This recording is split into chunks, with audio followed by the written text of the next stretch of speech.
नमस्कार मित्रांनो, आज आहे 23 मे 2024. मित्रांनो, आज देखील राज्यामध्ये 10 ते 15 जिल्ह्यामध्ये आपल्याला आज दुपारनंतर तर पुढील काही तासांमध्ये आपल्याला ढगफुटी सदृश पाऊस मिळणार आहे. मित्रांनो, काल देखील राज्याच्या विविध जिल्ह्यांमध्ये आपल्याला पाऊस पाहायला मिळाला.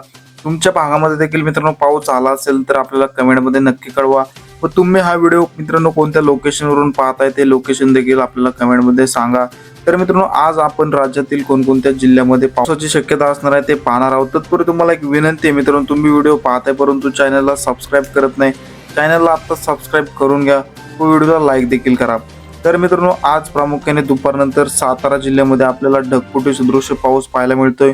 जसं की आपण स्क्रीनवरती बघू शकता मित्रांनो, सातारा, कराड, पाटण, वडूज या भागामध्ये आपल्याला दुपारनंतर तर पुढील काही तासांमध्येच आपल्याला ढगफुटी सदृश वादळी वाऱ्यासह पावसाची शक्यता या ठिकाणी पाहायला मिळते.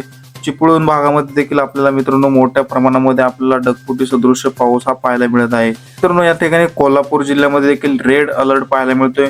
कोल्हापूर, कागल या भागामध्ये आपल्याला ढगफुटी सदृश पाऊस पाहायला मिळतोय. मित्रांनो, काही भागामध्ये गारपीट देखील आपल्याला होताना पाहायला मिळत आहे. मित्रांनो, इस्लामपूर, सांगली, तासगाव या भागामध्ये देखील आपल्याला ढगफुटी सदृश पावसाची शक्यता ही पुढील काही तासांमध्ये व दुपारी 2 नंतर पाहायला मिळत आहे.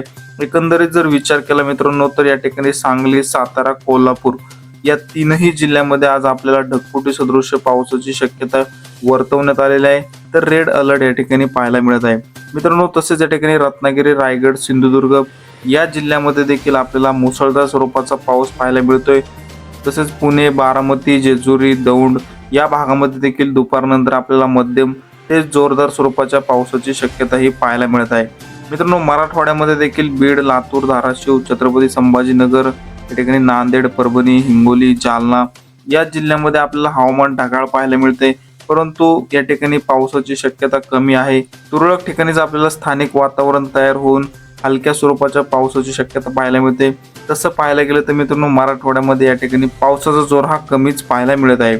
तसेच मित्रांनो, विदर्भामध्ये आपल्याला चंद्रपूर, नागपूर, भंडारा, गोंदिया, यवतमाळ, वाशिम या जिल्ह्यामध्ये हवामान ढगाळ आहे व स्थानिक वातावरण तयार होऊन मध्यम ते हलक्या स्वरूपाचा पाऊस हा होऊ शकतो. मित्रांनो, या ठिकाणी नाशिक, मालेगाव, जळगाव, नंदुरबार या जिल्ह्यामध्ये देखील आपल्याला पावसाचं प्रमाण हे कमीच पाहायला मिळत आहे. मित्रांनो, इगतपुरी, वाडा, जुन्नर या भागामध्ये आपल्याला हलक्या मध्यम स्वरूपाचा पाऊस हा पाहायला मिळू शकतो.